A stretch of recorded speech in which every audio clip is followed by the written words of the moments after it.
I love no bucket in warm-up. I love that he had no helmet on in warm-up. Had to pay a fine? $2,500. I did the math on that. 2,500 times 82, $205,000. I love him to write a check and just send it to New York and say, all year, no bucket. There's $205,000 cash. Yeah. Cash that thing. I'm going no helmet every single warm-up my rookie year. That's a boss move. I think that's but the next year, he's still not going to be able to wear it. But he can exactly. He'll get a sponsorship deal for that. I guarantee you somebody would sponsor him to not wear, Head and Shoulders will sign him. Head and Shoulders. $205,000, we'll write that to the league. We're happy to pay for so that you skate around with no bucket. And then what'll happen? He'll get a slap shot off the crossbar on his forehead, and then people will be yelling. Listen, you guys talk about it all the time. Noodles, you've talked about it. Like for a goalie to go no bucket for the first lap. I used to have that's glorious aggressive. Hair. Glorious. I had a mullet. I needed that mullet to breathe. So I was out there with no bucket on. I love it. I remember it was like it was yesterday. First exhibition game in Nova Scotia, Hartford Whalers. And this, Mark Janssens was this tough guy on our fourth line. He was a tough dude. And I said, so what's the deal? Do you bring your helmets out and then put them on the bench? And he's like, well, the guys that don't wear their helmets and warm up, they just don't even wear them out there. Mm-hmm. Yeah. And he's like, well, what do you think you're doing? And I said, I ain't wearing it, man. I go, I've been waiting for this for a long time. He goes, you might want to think twice about that. And I said, Janner, I'm sorry. I don't want to offend anybody, but I'm not wearing it. I'm sorry. And I just went, I never wore it once. Yeah.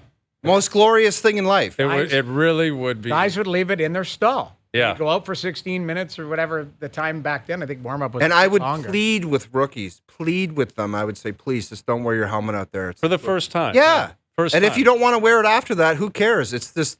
I thought that was like a part of the uniform. I agree, man. NHL warm-up, you don't wear it out there. Guys were like, I don't want to piss people off. I'm like, you're not pissing people off.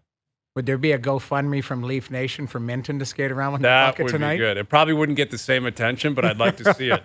I'd like to see Minton. I'd like to maybe Nyes, maybe Joseph Wall, who's technically still a rookie, just a lap. He's backing up tonight. He could pull a Noodles, get out there, $7,500 bomb around. We'll find the the fan base will find the money for these guys to experience that once if they want to. If they want to, no, exactly, no peer pressure. We're just saying it could be on the table. So what is the rule? You have anyone that's a rookie this year, is it starting this year that you? Yeah, I believe it's grandfathered in. Right. That's what they did with visors. They did that with helmets. Generally, it's grandfathered in, which I find hilarious. The guy who's been in the league is like, I'm not doing that. Yeah. I've never done it. It's superstitious. I'm not doing. A lot of teams mandate you have to wear it. I believe the Leafs have them. I don't know if they do anymore. But Taylor Hall got his head skated over. Yes. In Columbus that night. Which that was is really very scary. Scary stuff. I was for sure. in warm-up one time. Pierre Turgeon got a shot off the crossbar and it broke his cheekbone. I remember seeing that. You know who shot that? Travis Green. Greeny shot that. Just square, and he was probably going post down. One way, he was to turn the other. So you're shooting cross body, so it deflected this way. Oof. And Turge skated into it. And he wore a visor too, though, didn't he? Yeah, but I don't think there was a bucket involved. Probably no helmet, but maybe if he's got his visor tucked up, it happens anyway. Yeah, I don't know, but I just Yeah, I remember vividly as a kid walking into the Gardens, and you'd see through the. If you got there in warm-up, and I think everyone can remember this, because you'd up the stairs going into the Golds. Yeah. You see guys bombing around, no buckets. Just salads not everywhere. One guy had a helmet on in warm-up. It was the greatest thing ever. Greatest thing ever. You get to your seats, you're like, there they are. They're out there. The great music was playing. The organ was going. Did Frady wear a bucket near the end in warm-up? He may have, actually.